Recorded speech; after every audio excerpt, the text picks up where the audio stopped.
الحمد لله نحمده ونستعينه ونستغفره ونؤمن به ونتوكل عليه ونعوذ بالله من شرور أنفسنا ومن سيئات أعمالنا من يهده الله فلا مضل له ومن يضلله فلا هادي له ونشهد أن لا إله إلا الله وحده لا شريك له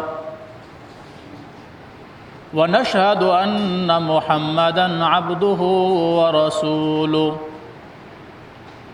أرسله الله بالحق بشيرًا ونذيرًا وداعيًا إلى الله بإذنه وسراجًا منيرًا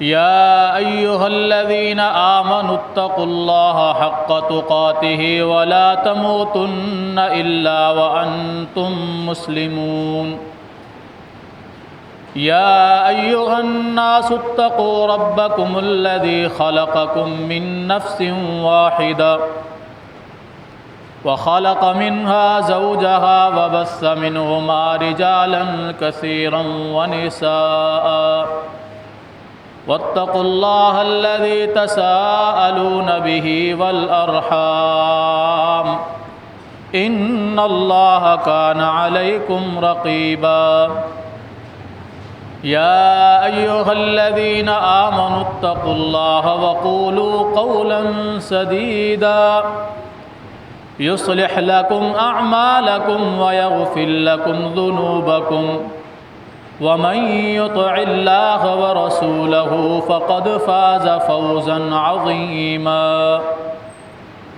أما بعد فأعوذ بالله السميع العليم من الشيطان الرجيم بسم الله الرحمن الرحيم إن الذين آمنوا وعملوا الصالحات أولئك هم خير البرية جزاؤهم عند ربهم جنات عدن تجري من تحتها الأنهار خالدين فيها أبدا رضي الله عنهم ورضوا عنه ذلك لمن خشي ربه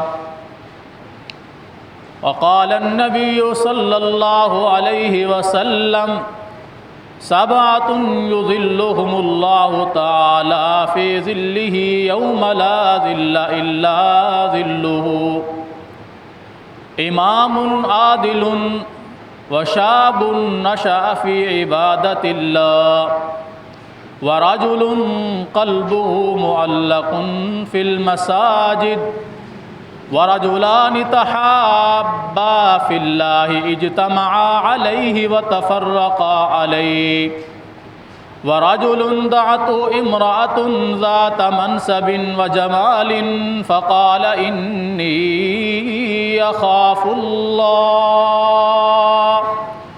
ورجل تصدق بصدقة فأخفاها حتى لا تعلم شماله ما تنفق يمينه ورجل ذكر الله خاليا ففاضت عيناه رواه البخاري اللهم صل على محمد وعلى آل محمد كما صليت على إبراهيم وعلى آل إبراهيم إنك حميد مجيد اللهم بارك على محمد وعلى آل محمد كما باركت على إبراهيم وعلى آل إبراهيم إنك حميد مجيد رب اشرح لي صدري ويسر لي أمري واحلل عقدة من لساني يفقهوا قولي رب زدني علما اللهم انفعنا بما علمتنا وعلمنا ما ينفعنا وزدنا علما سبحانك لا علم لنا إلا ما علمتنا إنك أنت العليم الحكيم۔ ہر قسم کی حمد و ثنا اللہ جل جلالہ کے لیے، بے شمار بے حد و حساب درود و سلام ہوں امام الانبیاء سید الانبیاء جناب محمد الرسول اللہ صلی اللہ علیہ وآلہ وصحبہ وسلم کی ذات گرامی پر۔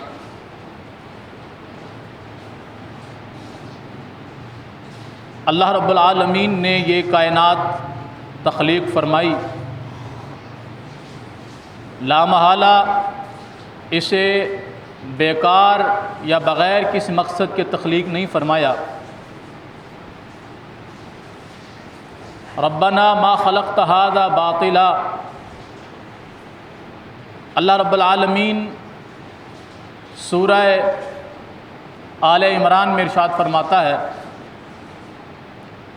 کہ بہت سارے لوگ ایسے ہیں جو آسمان و زمین کی تخلیق کو دیکھ کر اور اس کے اندر موجود اللہ کی باقی مخلوقات کو دیکھ کر، دن اور رات کی تبدیلی کو دیکھ کر غور و فکر کرتے ہیں، سوچ و بچار کرتے ہیں، اور پھر وہ اس نتیجے پر پہنچتے ہیں کہ اے اللہ، تو نے کوئی بھی چیز بے مقصد پیدا نہیں کی،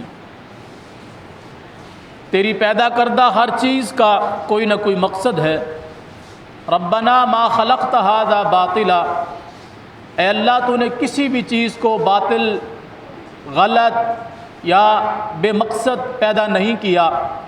فقنا عذاب النار، پس ہمیں قیامت کے دن آگ کے عذاب سے بچا لینا۔ آئیں ہم بھی اللہ سے یہی دعا کریں کہ اللہ ہمیں قیامت کے دن آگ کی عذاب سے بچا لے، قیامت کی سختیوں سے اللہ ہمیں محفوظ فرمائے۔ گزشتہ کچھ جمعات سے ہمارا سلسلہ چل رہا ہے، پہلے قبر کے متعلق، پھر اس کے سوالات، پھر آخرت کے سوالات کے متعلق ہماری گفتگو ہوئی۔ قیامت کے دن نفسا نفسی کا عالم ہوگا، ہر انسان کو اپنی فکر ہوگی کہ آج میرے ساتھ کیا ہونے والا ہے، میرے ساتھ کیا ہوگا، میرا رب میرے ساتھ کیا معاملہ کرے گا۔ جو لوگ دنیا میں اللہ کی ماننے والے ہوں گے، اللہ کے احکامات کے مطابق زندگی گزارنے والے ہوں گے، رسول اللہ صلی اللہ علیہ وآلہ وصحبہ وسلم کی ذات گرامی کے فرامین کے مطابق اپنی زندگی گزارنے والے ہوں گے، انہیں قیامت کے دن کوئی خوف نہیں ہوگا، وہ دلی طور پر مطمئن ہوں گے۔ البتہ اللہ کی دہشت اس قدر ہوگی کہ وہ بھی اس انداز میں تو لرزہ بر اندہ ہوں گے کہ ہمارے ساتھ کیا ہوگا، لیکن پھر بھی اللہ ان کے دلوں کو مطمئن کر دے گا، اللہ ان کے دلوں کے اندر اطمینان پیدا فرما دے گا۔ ظالموں، گناہ گاروں، فاسقوں، فاجروں، مشرکوں اور کافروں کی طرح ان کے دل لرز نہیں رہے ہوں گے، اس قدر وہ خوف میں نہیں ہوں گے جس طرح اللہ کے نافرمان، اللہ کے دشمن جس طرح خوف کے اندر مبتلا ہوں گے۔ قیامت کے دن سورج بہت زیادہ قریب ہوگا، آج لاکھوں کلومیٹر دور ہے اور ہلکی سی اس کی تپش ہم برداشت نہیں کر سکتے۔ اس دن کیا حالت ہوگی جب بالکل سورج قریب کر دیا جائے گا، اور اس دن ہر انسان اپنے گناہوں کی وجہ سے، اپنے عملوں کی وجہ سے اپنے پسینے کے اندر ڈوبا ہوا ہوگا۔ کئی لوگوں کے گناہ کم ہوں گے تو ان کا پسینہ ان کے ٹخنوں کے برابر ہوگا، کئی زیادہ گناہ گار ہوں گے تو ان کا پسینہ ان کے گھٹنوں کے برابر ہوگا، کوئی اس سے زیادہ گناہ گار ہوں گے تو ان کا پسینہ ان کی کمر کے برابر ہوگا، کوئی اس سے بھی زیادہ گناہ گار ہوں گے تو ان کا پسینہ ان کی گردن کے برابر ہوگا، کوئی اس سے بھی زیادہ گناہ گار ہوں گے تو وہ اپنے پسینے کے اندر ڈبکیاں کھا رہے ہوں گے۔ اللہ ہمیں اس ذلت اور رسوائی سے محفوظ فرمائے۔ اس دن ہر انسان کی یہ تمنا ہوگی کہ آج میرا رب مجھ پر کسی طریقے سے رحم فرما دے۔ اور سورہ سجدہ میں اللہ رب العالمین ارشاد فرماتا ہے وَلَوْ تَرَىٰ إِذِ الْمُجْرِمُونَ نَاكِسُو رُءُوسِهِمْ عِنْدَ رَبِّهِمْ، جس دن آپ مجرموں کو دیکھیں گے کہ وہ اپنے چہروں کے بل گھسیٹتے ہوئے اللہ کے سامنے لائے جائیں گے، ربنا ابصرنا وسمعنا فرجعنا، وہ کہیں گے اے اللہ ہمیں ایک مرتبہ واپس لوٹا دے، اے اللہ ہماری طرف دیکھ، ربنا ابصرنا، اے اللہ ہمیں آنکھیں عطا فرما، ہماری طرف نظر رحمت کر، فرجعنا، ہمیں واپس لوٹا دے دنیا میں، نعمل صالحا، اب کی بار ہم نیک عمل کریں گے، ربنا ابصرنا وسمعنا، اے اللہ ہم نے آج اپنی آنکھوں سے دیکھ لیا ہے تیرے عذاب کو، تیری سختی کو، تیرے انتقام لینے کو، تیرے فیصلوں کو ہم نے آج اپنی آنکھوں سے دیکھ لیا ہے، وسمعنا، اور ہم نے سن بھی لیا ہے۔ یعنی دنیا میں انبیاء جو کچھ ہمیں کہا کرتے تھے کہ قیامت کے دن اگر تم نافرمانی کرو گے تو اللہ قیامت کے دن یہ سزا تمہیں دے گا، ہم نے جتنی نافرمانیاں کی ہیں ان کی سزائیں، ان کا عذاب آج ہم اپنی آنکھوں سے دیکھ چکے ہیں، وسمعنا، ہم نے سن بھی لیا اس بات کو، ہر چیز آج ہمارے آنکھوں کے سامنے واضح ہے، فرجعنا، ہمیں ایک مرتبہ واپس لوٹا دے، ایک مرتبہ، نعمل صالحا، اب کی بار ہم نیک عمل کر کے آئیں گے، اب کی بار ہم تیری کوئی نافرمانی نہیں کریں گے، کوئی گناہ نہیں کریں گے، کوئی زیادتی نہیں کریں گے، کوئی ظلم نہیں کریں گے، تیرے اور تیرے انبیاء کی باتوں کو مانیں گے، نعمل صالحا، ہمیں ایک مرتبہ واپس لوٹا دے، ہم نیک عمل کر کے آئیں گے۔ لیکن اس دن کا پچھتانا کسی کام کا نہیں ہوگا۔ قرآن کریم میں اللہ تعالیٰ ایک اور مقام پر فرماتا ہے کہ یہ وہ دن ہوگا کہ جس دن ہر انسان یہ چاہے گا جو کچھ زمینوں میں ہے، جو کچھ آسمانوں میں ہے، یہ سب کچھ مجھے مل جائے، آج میں اللہ رب العالمین کو یہ تحفہ دے دوں اور اللہ میری جان چھوڑ دے، میری جان کی خلاصی ہو جائے، میں کسی طریقے سے عذاب سے بچ جاؤں، سب کچھ میں اللہ کی راہ میں خرچ کرنے کو تیار ہوں۔ ہم کہتے ہیں نا کسی انسان کو، اگر کوئی انسان کسی بیماری کے اندر مبتلا ہو، وہ آخری وقت میں ہو، مرنے والا ہو، ہم اسے کہیں کہ بھائی اگر تم چاہتے ہو کہ تیری زندگی کے چند سانس اور تجھے مل جائیں، یہ سب کچھ جو تیرے پاس ہے مجھے لکھ کے دے دو، ایمانداری سے بتایا وہ چاہتا ہے کہ نہیں؟ کیونکہ مرنا کوئی نہیں چاہتا، مرنا کوئی نہیں چاہتا۔ کوئی بندہ کسی مصیبت کے اندر گرفتار ہو جائے، وہ کہتا ہے میرا سب کچھ لے لو، بس مجھے کسی طریقے سے ٹھیک کر دو۔ وہ ڈاکٹروں کی منتیں سماجتیں کر رہا ہوتا ہے، ترلے کر رہا ہوتا ہے کہ میری جان بچا لو، جو کچھ میرے پاس ہے سب کچھ تمہیں دینے کو تیار۔ یہ تو دنیا ہے، آخرت کے اندر انسان کا یہ عالم ہوگا کہ جو کچھ ہمارے پاس موجود ہے سب کچھ ہم اللہ کو دے دیتے ہیں، بس آج کسی طریقے سے ہماری یہاں جان کی خلاصی ہو جائے۔ تو کیا فائدہ قیامت کے دن پچھتانے کا؟ آج دنیا کے اندر زندگی اللہ نے دی ہے، اس کو کسی کام میں لے آئے تاکہ قیامت کے دن اس طرح کی پریشانیاں ہمیں ہمارے سامنے نہ آئیں، ان پریشانیوں کو ہم وہاں فیس نہ کر سکیں۔ میں نے صحیح بخاری سے حدیث پڑھی ہے آپ کے سامنے، اور قرآن کریم میں سے سورہ بینہ کی آخری 2 آیات مبارکہ میں نے آپ کے سامنے تلاوت کی ہیں۔ اللہ رب العالمین نے ان آیات بینات میں اور رسول کریم صلی اللہ علیہ وسلم نے اس حدیث مبارکہ میں نیک لوگوں کا ذکر کیا ہے۔ اللہ نے قرآن کریم کی آیات میں نیک لوگوں کا ذکر کرنے کے بعد ان کو جو انعام ملے گا اس کا ذکر کیا۔ رسول کریم صلی اللہ علیہ وسلم نے اپنی حدیث مبارکہ میں نیک لوگوں کا ذکر کرنے کے بعد اللہ جو ان کو انعام عطا فرمائے گا اس کا ذکر کیا۔ سورہ بینہ کی آخر سے پہلے والی آیت میں اللہ فرماتا ہے ان الذین آمنوا وعملوا الصالحات، بے شک وہ لوگ جنہوں نے نیک عمل کیے، ایمان لائے اور نیک عمل کیے، اولئک ہم خیر البریہ، یہ قیامت کے دن بہترین لوگوں میں سے ہوں گے، اللہ کی بہترین مخلوق میں سے یہ لوگ ہوں گے۔ کون؟ جو اللہ پر ایمان لائے، اس کے رسولوں پر ایمان لائے، کتابوں پر ایمان لائے، جتنے ایمانیات کے تقاضے تھے انہیں پورے کیے اور نیک عمل کرتے رہے، اللہ ان کو قیامت کے دن بہترین لوگوں میں شامل فرما دے گا۔ بدلہ کیا ہے؟ جزاؤہم عند ربہم جنات عدن، ان کے رب کے ہاں ان کے لیے ہمیشہ کی جنت ان کا بدلہ ہے۔ آج ٹھنڈے پانی سے وضو کر کے نماز کے لیے آتے ہوئے پریشانی ہوتی ہے، یہ تھوڑی سی پریشانی برداشت کر لیں، اللہ اس کے بدلے میں جنت عطا فرمائے گا۔ نماز کے لیے وقت نکال کر نمازیں ادا کرنے کے لیے آئیں، یہ تھوڑی سی پریشانی برداشت کر لیں، اللہ اس کے بدلے میں جنت عطا فرمائے گا۔ اللہ کی قسم قیامت کے دن ایک ایک نیکی کو ہم ترسیں گے جو آج ہم کسی بھی نیکی کو کوئی وقت نہیں دیتے، کوئی حیثیت نہیں دیتے۔ فرمایا جزاؤہم عند ربہم، نیک لوگوں کا بدلہ قیامت کے دن یہ ہوگا کہ اللہ ان کو ہمیشہ کی جنت عطا فرمائے گا۔ تجری من تحتہا الانہار، اس کے نیچے نہریں بہہ رہی ہوں گی۔ نہریں، اللہ نے سورہ محمد میں صلی اللہ علیہ وسلم اس سورت میں اللہ رب العالمین نے 4 نہروں کا ذکر کیا، 4 نہروں کا ذکر۔ شہد کی نہر بہہ رہی ہوگی۔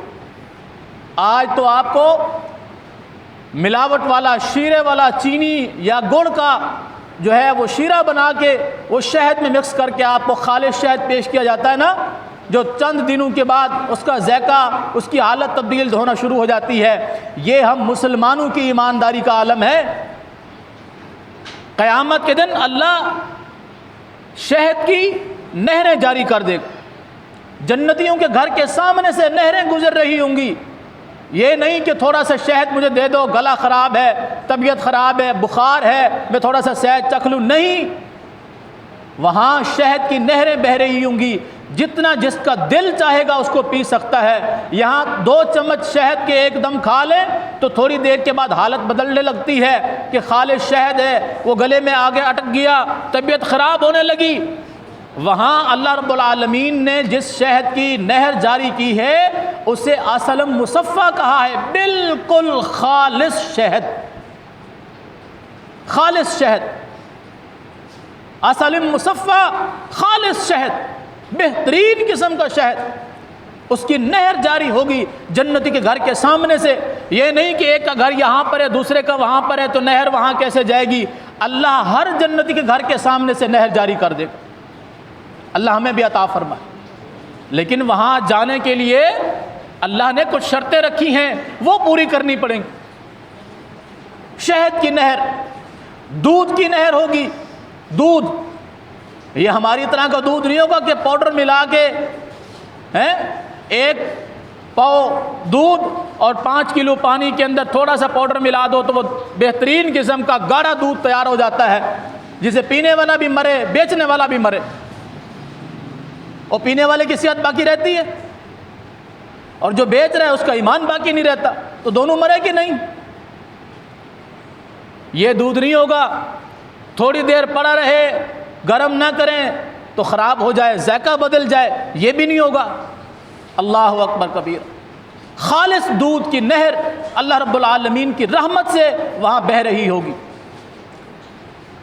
جس نے جتنا پینا ہے پیے، پیتے پیتے انسان کا پیٹ ہی نہیں بھرے گا، یعنی وہ یہ نہیں چاہے گا کہ بس اب اس کے بعد نہیں پینا۔ ایک دفعہ پیٹ بھر گیا، ہلکا سا ڈکار آئے گا، سب کچھ ہضم۔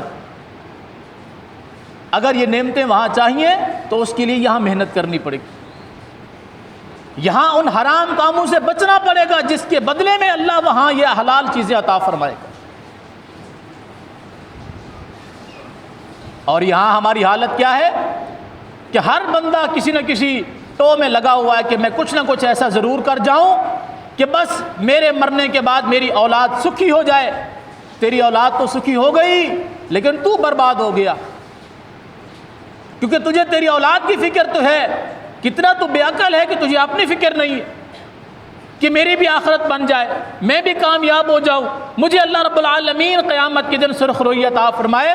مجھے اپنی فکر نہیں ہے، بس اپنے بچوں کی فکر ہے، کچھ نہ کچھ ان کے لیے جمع کر جاؤں، ان کے لیے اچھا گھر بنا جاؤں، اچھی گاڑی لے کے دے دوں، اچھا کاروبار ان کے لیے بنا جاؤں، میرے مرنے کے بعد یہ بھیک نہ مانگیں۔ یہ تیرے مرنے کے بعد بھیک مانگیں یا نہ مانگیں، جو تو نے حلال و حرام کے درمیان تمیز کیے بغیر ان کے لیے جمع کیا ہے، وہاں نیکیوں کی بھیک تم ضرور مانگو گے۔ اللہ اکبر کبیرہ۔ دودھ کی نہر ہے اور اس کے ساتھ اللہ رب العالمین پانی کی نہر جاری کرے گا۔ پانی کی نہر، یہ پانی نہیں کہ زمین میں سے نکالو تو کھارا پانی ہے، کڑوا پانی ہے، سمندر میں جاؤ تو وہ کڑوا ہے، کسی جگہ پر پانی نہر کا ہے تو کچھ میٹھا ہے، کچھ گدلا ہے، کچھ صاف ہے، کس میں کئی جمی ہوئی ہے۔ اس طرح کا پانی نہیں، ایسا صاف و شفاف پانی کہ اس جیسا کسی آنکھ نے دیکھا ہی نہیں ہے، کسی کان نے سنا ہی نہیں ہے، کسی دل پر خیال ہی نہیں گزرا۔ اللہ اکبر کبیرہ۔ وہ بھی ہر جنتی کے گھر کے سامنے سے نہر گزر رہی ہے۔ کتنی نہریں ہو گئی؟ 3۔ چوتھی نہر شراب کی نہر۔ یہاں جو بندہ شراب پیتا ہے وہ قیامت کے دن اس شراب سے محروم رہے گا جو اللہ رب العالمین عطا فرمائے گا جنتیوں کو۔ جو یہاں شراب پیتا ہے وہ قیامت کے دن اللہ کی جنت میں دی جانے والی شراب سے محروم رہے گا۔ اور یہ شراب پینے کے بعد بندہ بہک جاتا ہے، اسے حلال و حرام کے درمیان فرق نہیں رہتا، جو اس کے منہ میں آتا ہے وہ بکتا چلا جاتا ہے۔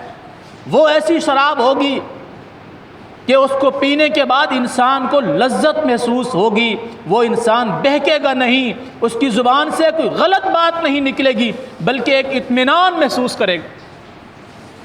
اللہ ہمیں وہ نصیب فرمائے، اور وہ اسی کو ملے گی۔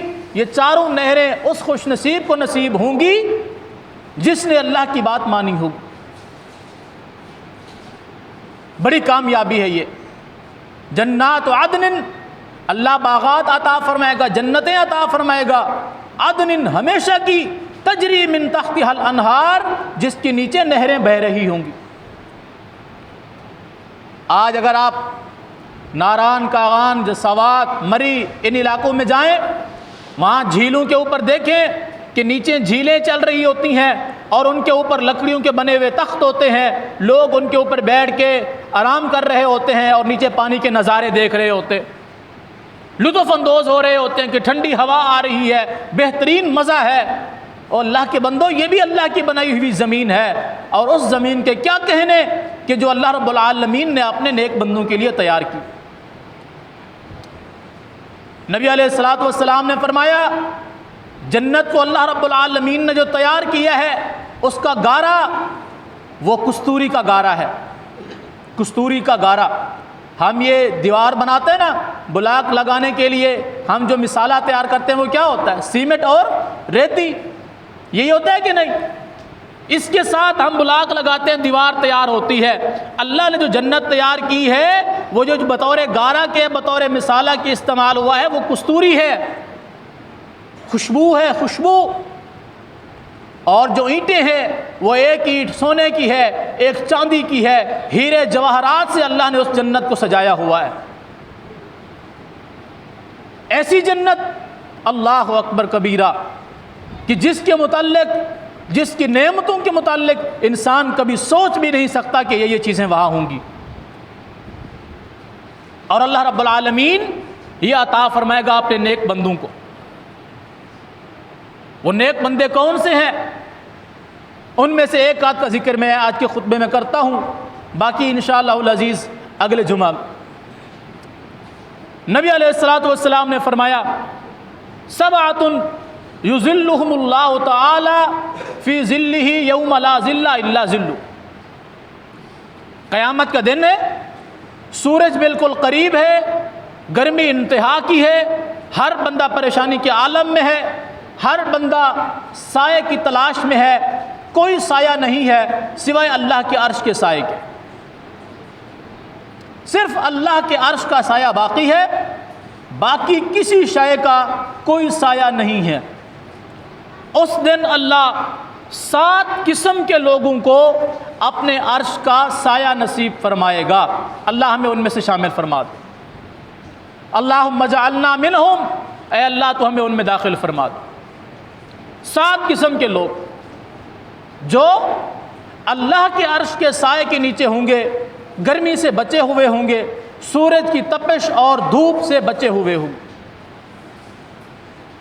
اللہ کے عرش کے سائے کے نیچے۔ ان میں سے پہلا آدمی ہے امام عادل، انصاف کرنے والا حکمران، انصاف کرنے والا امام، انصاف کرنے والا سربراہ، جس کو جو بھی عہدہ مقام دیا گیا اس نے لوگوں کے ساتھ انصاف کیا، یہ وہ خوش نصیب انسان ہے جسے اللہ قیامت کے دن اپنے عرش کا سایہ نصیب فرمائے گا۔ آج ہماری حالت اس کے برعکس ہے۔ اگر ہم میں سے کسی کو کسی بھی قسم کا تھوڑا سا عہدہ مل جائے، ہے کوئی مسجد کا سربراہ بن جائے، امام بن جائے، کمیٹی کا بڑا بن جائے، یا علاقے میں سوسائٹی کا بڑا بن جائے، تو اس کی آنکھیں یہاں کی بجائے یہاں چلی جاتی ہیں، وہ بندوں کو بندہ ہی نہیں سمجھتا، وہ کوئی اہمیت ہی نہیں دیتا۔ تم ہو کون؟ تمہاری کیا حیثیت؟ تم جانتے ہو تم کس سے بات کر رہے ہو؟ ہمارا یہ لب و لہجہ ہوتا ہے۔ اور جب کوئی فیصلہ اس کے سامنے آ جائے کہ بھائی یہ دو آپس میں اس طرح ان کا معاملہ ہو گیا، آپ ان کے درمیان فیصلہ کر دیں، تو وہ دیکھتا ہے کہ میرا مفاد کس شخص سے حاصل ہوگا، میرا مفاد کس شخص سے حاصل ہوگا، میں کہاں سے مفاد حاصل کر سکتا ہوں، کون مشکل وقت میں میرے کام آ سکتا ہے، وہ اس کے حق میں فیصلہ دیتا ہے، دوسرے کو محروم کر دیتا ہے۔ امام عادل، انصاف کے ساتھ فیصلہ کرنے والا آدمی، وہ حاکم ہو، سربراہ ہو، امام ہو، کسی بھی قسم کا اس کے پاس عہدہ ہو، وہ انصاف سے کام لیتا ہے، یہ وہ خوش نصیب انسان ہے جسے اللہ قیامت کے دن اپنے عرش کا سایہ نصیب فرمائے گا۔ گھر کا سربراہ ہے تو اسے چاہیے وہ اپنے گھر کے اندر انصاف کرے، اپنے بچوں کے درمیان، اپنے گھر والوں کے درمیان، اپنے بہن بھائیوں کے درمیان، اپنے خاندان کا بڑا ہے تو اپنے خاندان والوں کے درمیان انصاف کرے، اپنے علاقے کا بڑا ہے تو اپنے علاقے والوں کے ساتھ انصاف کرے، اپنی قوم قبیلے کا بڑا ہے تو اپنی قوم اور قبیلے کے درمیان انصاف کرے، اگر وہ چاہتا ہے کہ قیامت کے دن اللہ اسے عرش کا سایہ نصیب فرمائے۔ نبی علیہ الصلوۃ والسلام نے فرمایا، قیامت کے دن جس دن اللہ رب العالمین فیصلے فرما رہا ہوگا، اس دن ایک ایسا بندہ اللہ کے سامنے پیش ہوگا جس نے ساری زندگی انصاف کے مطابق فیصلے کیے ہوں گے، ساری زندگی انصاف کے مطابق فیصلہ کرنے والا، وہ اللہ کے سامنے پیش ہوگا۔ جب وہ اللہ کے انصاف کو دیکھے گا تو وہ افسوس کرے گا، کاش میں نے دنیا میں کسی کے درمیان ایک گندم کے دانے کا بھی فیصلہ نہ کیا ہوتا، حالانکہ اس نے ساری زندگی انصاف پر فیصلہ کیا ہوگا، کسی کے ساتھ زیادتی نہیں کی ہوگی، کسی کے ساتھ اس نے ظلم نہیں کیا ہوگا، کسی کا اس نے حق نہیں مارا ہوگا، حق تلفی نہیں کی ہوگی، مگر اللہ کے فیصلے کو دیکھ کر وہ بھی کہے گا، کاش میں نے دنیا میں کسی کے درمیان ایک دانے کا بھی فیصلہ نہ کیا ہوتا۔ اس قدر اللہ کا انصاف ہوگا۔ کیا ہم تیار ہیں کہ ہم قیامت کے دن اللہ کے فیصلے کو دیکھ کر دلی طور پر مطمئن ہو سکیں؟ ہمارے کھاتے میں کچھ ہے باقی کہ قیامت کا دن ہو، اللہ کی عدالت لگی ہوئی ہو، حساب و کتاب ہو رہے ہوں، اور ہمارا دل وہاں مطمئن ہو کہ ہاں ہم نے انصاف کیا تھا لوگوں کے ساتھ؟ کیا ہمارا دامن اس طرح پاک صاف ہے؟ اگر ہے الحمدللہ، لیکن ہے نہیں، وہ میں ہوں یا آپ ہیں، ہم تقریباً کسی نہ کسی جرم، کسی نہ کسی گناہ، کسی نہ کسی زیادتی، کسی نہ کسی ظلم کے اندر لازمی طور پر شریک ہیں۔ اور کہتے ہیں دیکھا جائے گا جب قیامت آئے گی تب دیکھ لیں گے۔ اللہ کے بندو، یہ ایسا خطرناک جملہ ہے کہ انسان کی ساری زندگی برباد کر دیتا ہے۔ کیسے ہو سکتا ہے کہ اللہ کا انصاف قائم ہو اور وہاں انسان دنیا میں بدعنوانی کرنے والا اللہ کے سامنے بچ جائے؟ تو پہلا انسان جس کو اللہ اپنے عرش کا سایہ نصیب فرمائے گا، مختصر سے میں نے اس کا تعارف کروایا ہے، وہ کون آدمی ہوگا؟ انصاف کرنے والا۔ انصاف کرنے والا، وہ کسی بھی معاملے میں اس کو آپ نے بڑا بنا دیا، وہ انصاف کرتا رہا ساری زندگی، اس کی زندگی انصاف پر گزری، یہ وہ خوش نصیب ہوگا جس کو اللہ اپنے عرش کا سایہ نصیب فرمائے گا۔ باقی 6 قسم کے لوگ ہیں اس کے علاوہ جن کو اللہ اپنے عرش کا سایہ نصیب فرمائے گا، انشاءاللہ ان کا ذکر اگلے جمعات میں ہوگا۔ اللہ رب العالمین ہمیں ان اوصاف کو اپنے اندر پیدا کرنے کی توفیق عطا فرمائے کہ ہمارے اندر یہ صفتیں پیدا ہو جائیں کہ قیامت کے دن اللہ ہمیں اپنے عرش کا سایہ نصیب فرما دے۔ وہ کون کون سی صفتیں ہیں، کس کس انسان کے اندر کون کون سی صفت ہو، اللہ اسے عرش کا سایہ نصیب فرمائے گا، اس کا ذکر انشاءاللہ ہم اگلے جمعے سنیں گے۔ اور میں امید کرتا ہوں کہ آپ احباب اگلے جمعے سے کوشش کریں گے، جس طرح آج جلدی آئے ہیں اگلے جمعے بھی جلدی ہیں۔ آج آپ نے ایک صفت سنی ہے، ایک بندے کی صفت کہ جو انصاف کرنے والا ہوگا اللہ اسے عرش کا سایہ نصیب فرمائے گا۔ 6 صفتیں اور باقی ہیں، 6 خوش نصیب اور باقی ہیں جن کو اللہ عرش کا سایہ نصیب فرمائے گا۔ تو ممکن ہے وہ صفتیں ہمارے اندر پیدا ہو جائیں۔ وہ کون سی صفتیں ہیں یہ اگر آپ سننا چاہتے ہیں تو اذان سے پہلے پہنچیں تاکہ آپ خطبے کے اندر یہ باتیں سن سکیں۔ اللہ تعالیٰ عمل کرنے کی توفیق عطا فرمائے۔ اقول قولی ھذا واستغفر اللہ لی ولکم ولسائر المسلمین۔